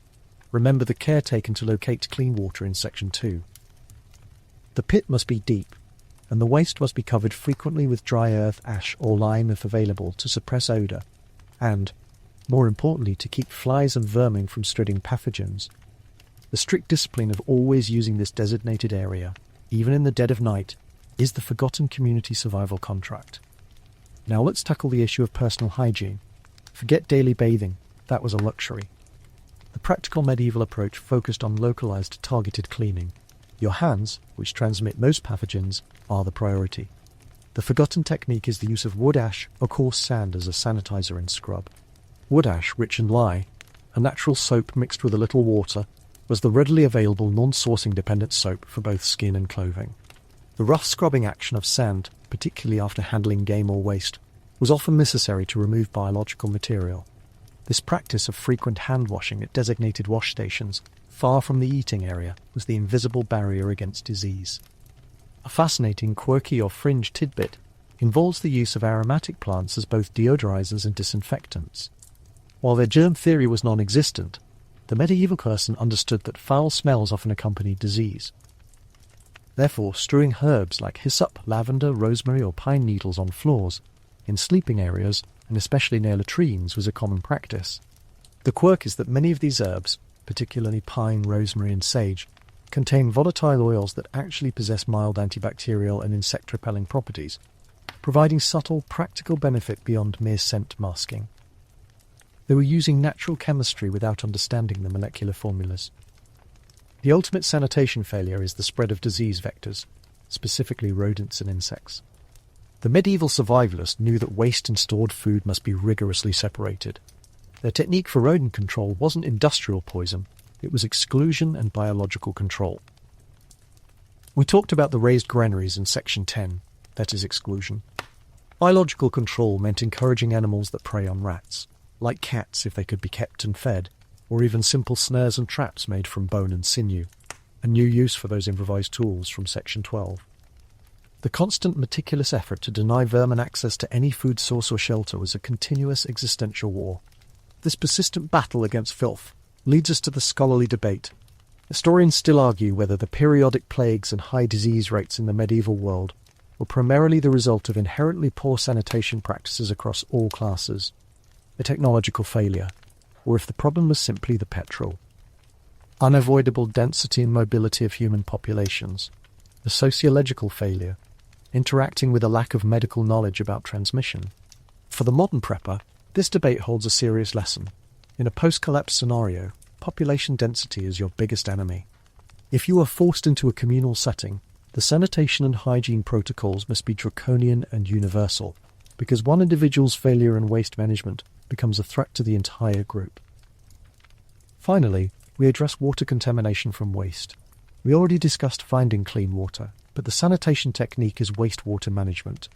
Medieval settlements often had small drainage channels or ditches to move grey water used for washing, cooking residue away from the fresh water. The forgotten technique is filtration by distance and vegetation.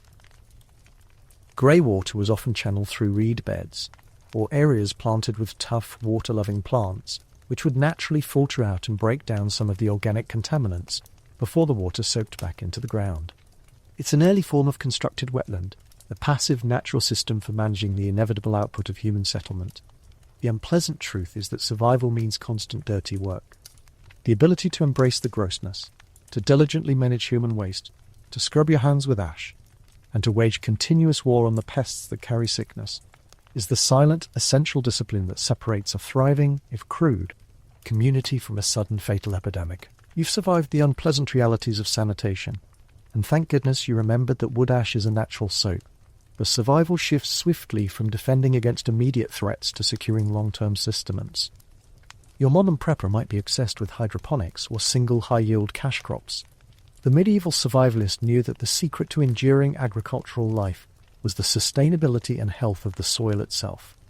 The forgotten technique is the mastery of three-field crop rotation, an ecological engine that maximized yield, minimized starvation, and provided an elegant answer to the perpetual nutrient depletion problem. The core principle of three-field rotation is elegant and simple, yet it fundamentally transformed medieval Europe and offers a vital lesson for long-term self-sufficiency. You divide your arable land into three sections. The mainstream historical fact is that this system, which gradually replaced the older, less efficient two-field system during the High Middle Ages, was a massive leap forward in food security.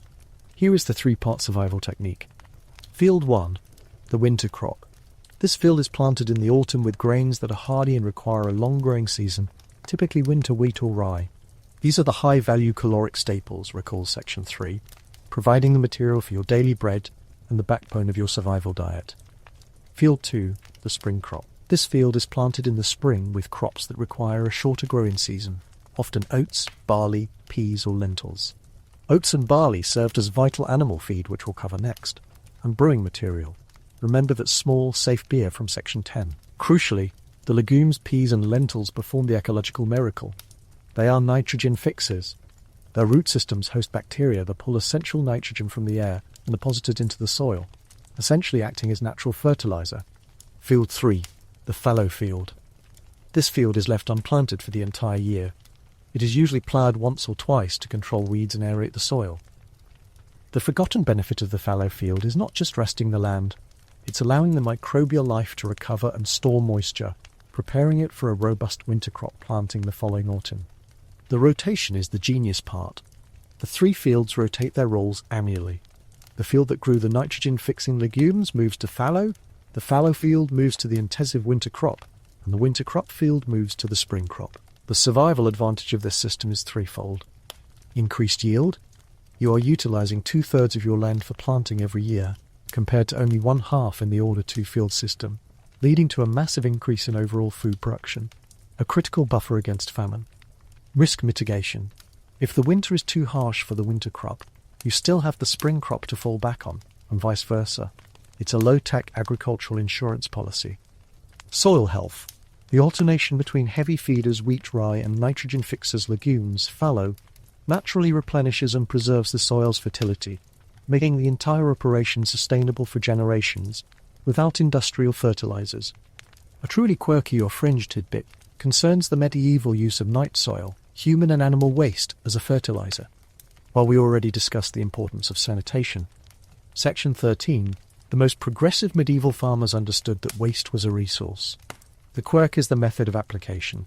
Human excrement was often mixed with ash and dried, then spread thinly over the fallow or spring crop fields. Taking advantage of the composting process and the natural dilution to reduce the immediate pathogen risk, while recycling critical nutrients back into the soil. It was dirty, smelly, but an absolute necessity for boosting yields. The technique extends to the management of weeds. Without modern herbicides, weeding was a constant, back-breaking task. The medieval survivalists used two key methods: crop density planting, so densely that weeds are choked out, and the animal method.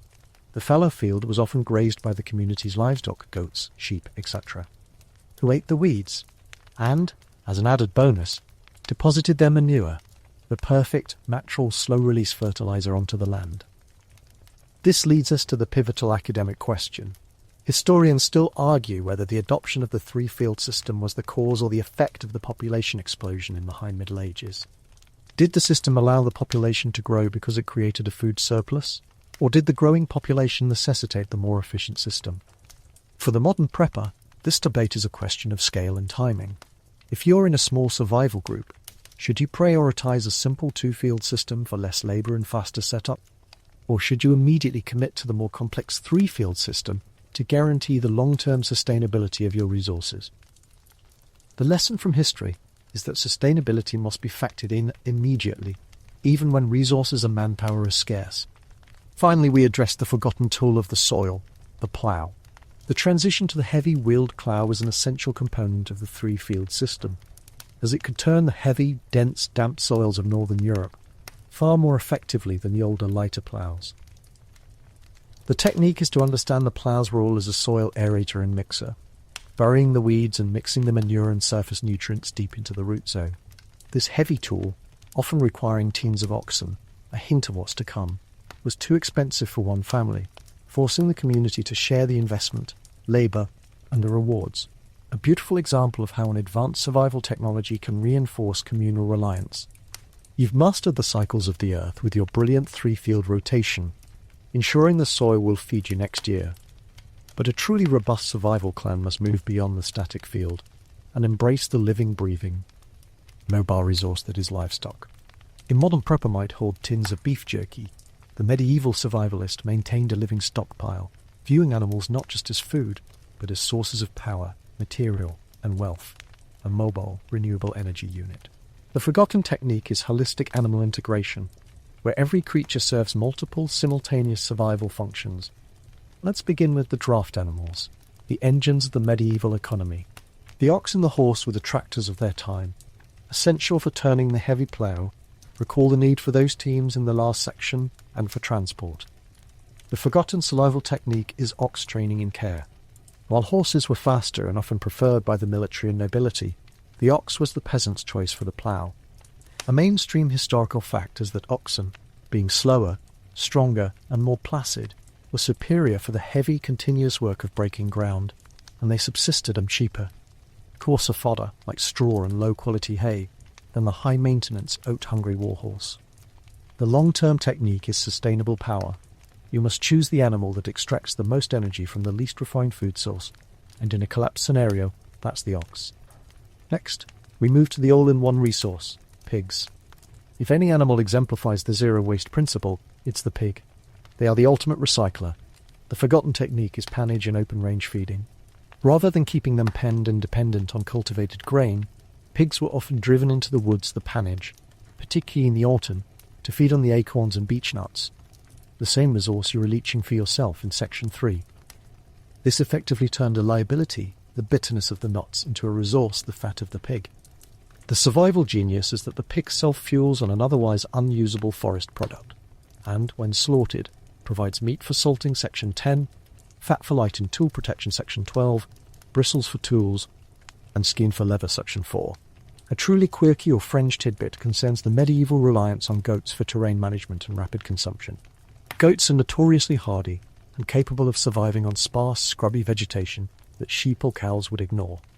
The quirk is their use as biological lawnmowers and clearance agents. They were often introduced to marginal land or recently cleared forest areas to prevent weeds and scrub from returning, while simultaneously providing milk, cheese, and meat. They turn useless scrub into calories with minimal intervention, an elegant, low-labour survival solution. For daily non-lethal resources, we turn to sheep and cattle.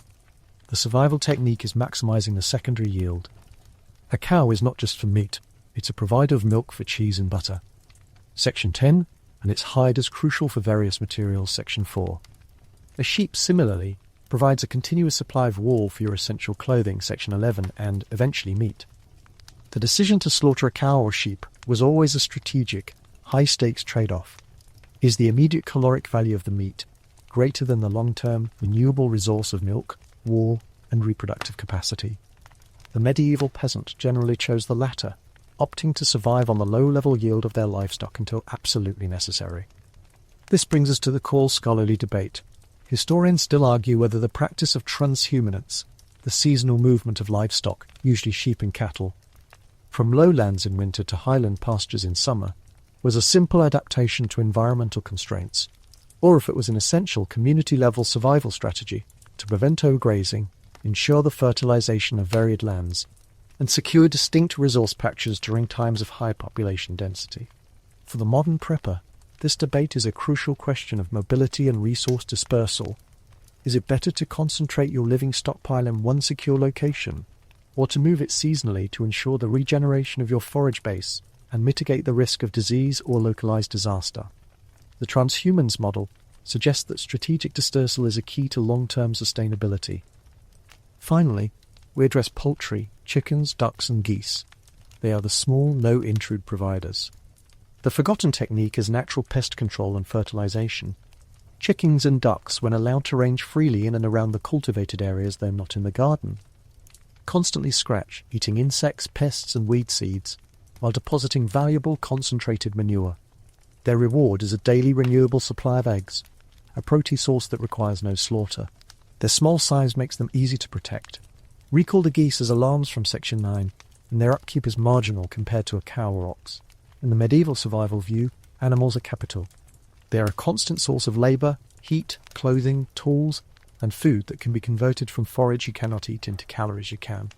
You are not their master, you are their manager, and your life depends on your ability to keep them healthy, reproducing, and multifunctional. The biggest survival mistake is treating a pig like a packaged meal. instead of a self-propelled multi-use survival kit. You've built your living stockpile, ensuring the continuity of food and resources through the clever management of your animals. But resources, however well managed, attract attention. The medieval survivalist often faced the ultimate test of endurance, the siege. This wasn't a quick firefight, it was a drawn-out psychological war designed to break the will as much as the wall. The forgotten technique is the mental and logistical fortitude required for long-term confinement and chronic hardship, drawing lessons from enduring medieval sieges. This is the transition from managing resources to managing fear and time. The first, most crucial lesson of siege survival is ruthless resource rationing. Your modern ideal of rationing is dividing food into equal portions. The medieval technique was more subtle and severe. A mainstream historical fact is that during prolonged sieges, consumption was often reduced to the barest minimum required to prevent total collapse, often relying heavily on low nutrient fillers or desperate scavenged materials. For the modern prepper, this means having a Tier 3 food plan. The food you eat when your Tier 1 staples are done and your Tier 2 reserves are running low. This might mean the brine and chaff you usually discard to non-caloric roughage, or the less palatable inner bark of trees processed and boiled repeatedly. The psychological technique is acceptance of hunger, shifting your mental baseline of what constitutes fed from full and satisfied to alive and functional. Next is managing morale and the psychological toll of confinement. Imagine being locked in your settlement for months, watching your stored resources dwindle while the enemy waits outside, a constant demoralizing presence. The forgotten technique is the enforcement of routine and the prohibition of idleness. Survival under siege requires more work, not less. The men must maintain the walls, repair defences, recall that constant tool repair from Section 12, and patrol. The women must manage the water, prepare the diminished rations, and tend to the sick using those reliable herbs from Section 7. A soldier or citizen busy with a necessary repetitive task is less likely to focus on the looming famine or the sounds of the enemy's sappers digging beneath the walls.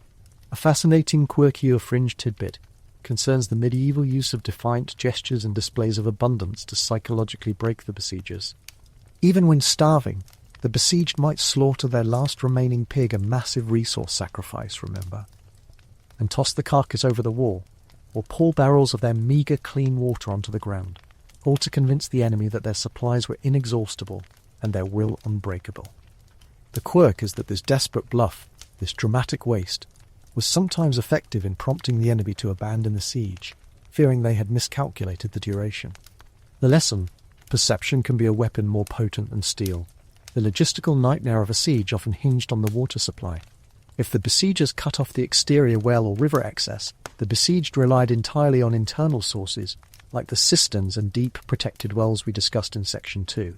The forgotten survival technique here is water rationing by task. Water was rigidly categorized: drinking water purest, most tightly rationed; cooking water less pure, often boiled; and cleaning firefighting water, often scavenged grey water.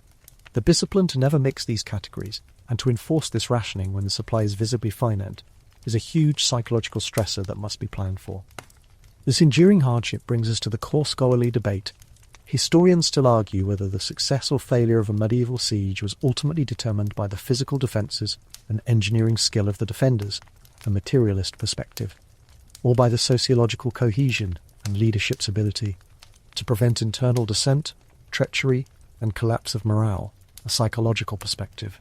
For the modern prepper, this debate is a final check on your community plan. Recall Section 9.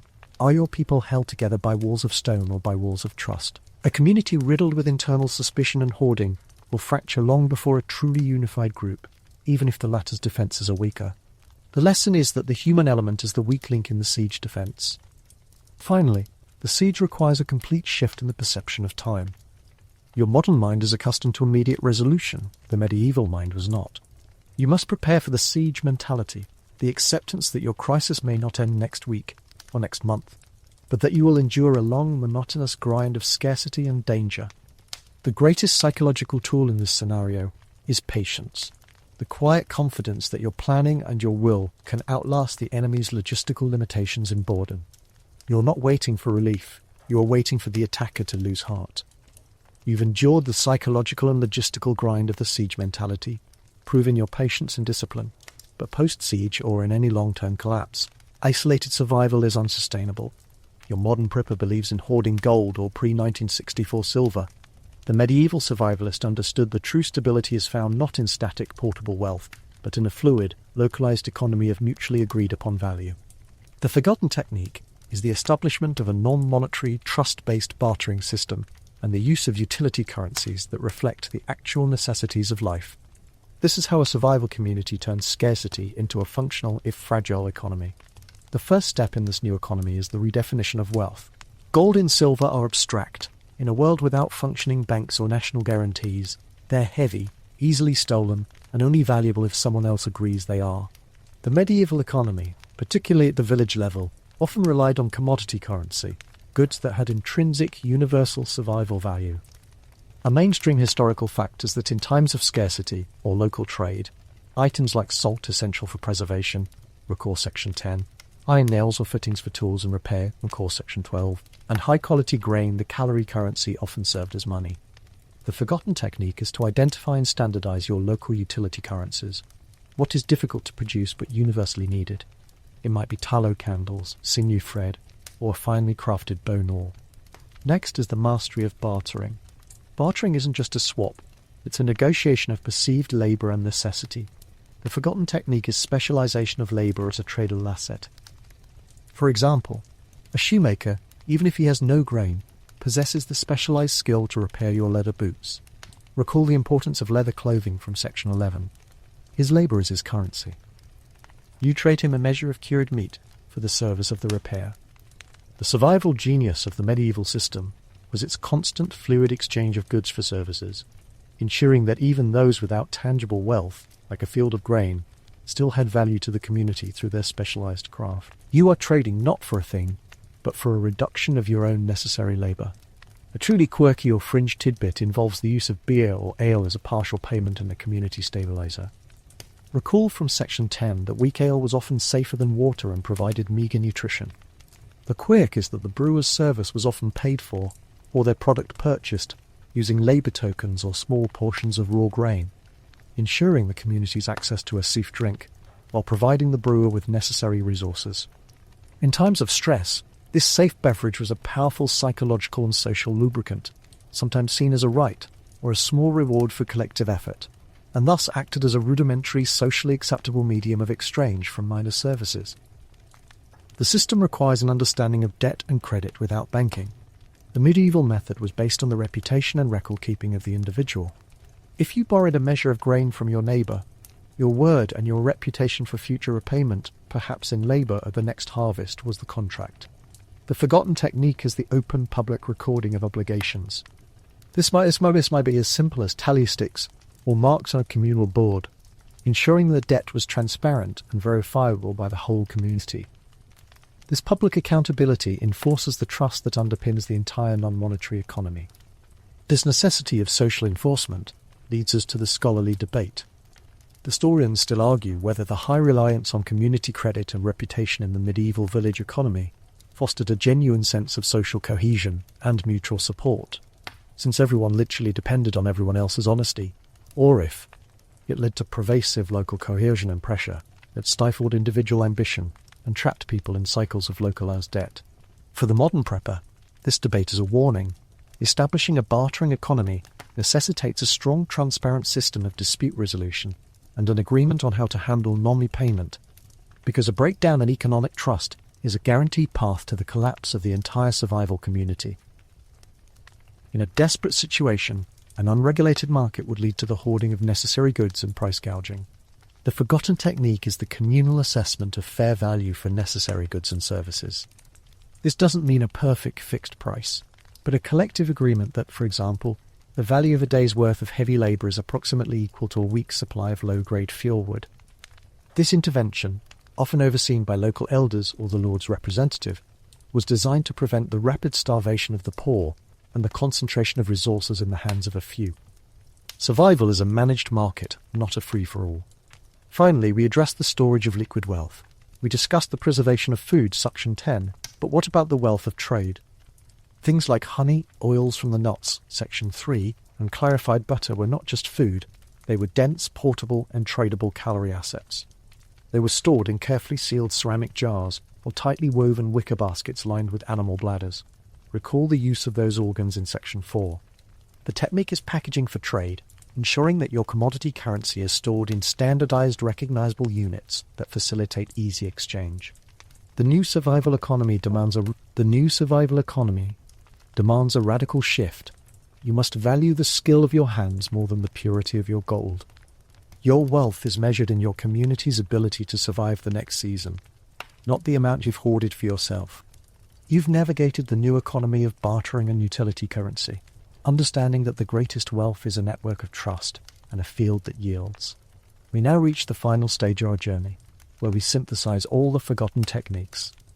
Your modern prepper model is often a fragmented plan, a list of gear, a bug-out route, and a specific skill set. The medieval survival model, by contrast, was a seamless, closed-loop system of integration and circularity.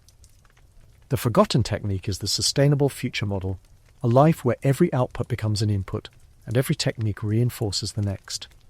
We begin by drawing the threads together, starting with the foundation, the mindset, Section 1. Without the acceptance of chronic hardship and the commitment to relentless, monotonous labor, none of the subsequent skills matter. You must shed the modern entitlement to comfort and adopt the medieval sense of fatalistic practicality. This mental toughness is the unlisted tool in your pack. Next, look at the water and fire sections 2 and 6 connection. You use the charcoal from your fire section 6 to filter your water section 2, and the ash from the fire, which is lye, to clean your hands section 13, and treat your tinder section 6. The fire is not just a heat source, it is an alchemical plant that produces necessary materials for purification and sanitation. The forest pantry section 3 feeds the animal husbandry section 15. The pigs, your living stockpile, are fed by the acorns and nuts you foraged, turning unusable forest bitterness into dense, preserved meat and fat section 10. That same fat then goes to waterproof your wool clothing section 11 and protect your improvised iron tools section 12. Nothing is wasted, every resource is metabolized by the system. The pig is the perfect integrator, consuming the forest waste and yielding materials for preservation, warmth and tools. The bone, sinew and hide section 4, you harvested from the animal stockpile, is the core of your manufacturing. The sinew creates the thread for repairing your clothing, section 11, and hafting your stone tools, section 12. The bone becomes the awl to pierce the hides, which are used for containers to hold your preserved goods, section 10. The ability to perform this total utilization is the difference between a one-time kill and continuous resource security. This is the physical capital of the medieval world, manufactured directly from the animal capital. A mainstream historical fact that summarizes this integration is the universal non-monetary value of manure. In the medieval system, manure was not just waste, it was the essential high-value link between the animal economy and the agricultural economy. The animal eats the low-value forage and grain residue, converts it into high-value fertilizer, which is then spread on the 3-field rotation section 14, which ensures the soil's health to grow the forage for the next generation of animals. Manure is the engine of sustainability, the fuel that powers the entire loop. A truly quirky or fringe tidbit that demonstrates the micro-integration is the strategic placement of the communal oven section 6's debate. The massive energy required to heat the oven was maximized by using the residual heat. After the bread was baked, the cooling oven cavity was immediately used to slow dry or smoke meats and fish, section 10, or to dry out difficult tinder materials, maximizing the heat unit's utility over a 12-hour cycle. The quirk is that the single act of baking bread became a multitasking industrial process, an elegant energy efficiency that modern industrial systems rarely achieve. The Psychology of Siege, section 16, teaches the final, enduring lesson. Siege management wasn't just about rationing food, it was about rationing hope and energy. The enforcement of the daily routine, tool repair, field tending, water rotation, was the psychological defense that kept the community functional. The medieval person understood that mental health is a direct result of purposeful collective labor, which itself reinforces the community defense and bartering system, section 9 and 17. This synthesis brings us to the ultimate scholarly debate. Historians still argue whether the relative ecological stability of many medieval rural economies was a result of their inherent lack of sophisticated technology and mobility, making large-scale exploitation physically impossible, or if it was due to a deeply ingrained, almost religious or customary respect for the limits of the local environment, a moral imperative. For the modern prepper, this debate is your final personal contract. Are you committed to this sustainable, circular system only because you must, or because you believe it is the only moral and practical way for long-term human survival? The medieval lesson suggests that long-term survival demands that practicality and morality must eventually merge. The modern prepper often sees failure as a sudden dramatic event. The medieval survivalist saw failure as the breaking of the loop, the exhaustion of the soil, the loss of the animal breeding stock, or the fragmentation of the communal trust. Your final integrated survival model should be a wheel, constantly turning, hub. The communal trust and barter system, sections 9 and 17. Spokes, tools, clothing and shelter, sections 5, 11, 12. Rim, the core renewable resources, soil, water, animals, sections 2, 14, 15. Fuel, the continuous flow of waste and ash feeding back into the system, sections 10, 13. You are not seeking to recreate the past.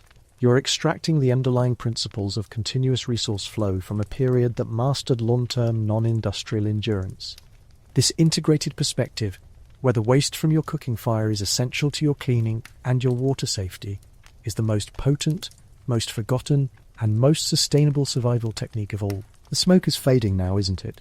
Just a gentle, earthy residue hanging in the cool night air. The work is done for today. Your hands are rough, but they are capable. They smell faintly of ash and pine pitch, not of fear. The silence outside your mud-daubed wall isn't the silence of panic.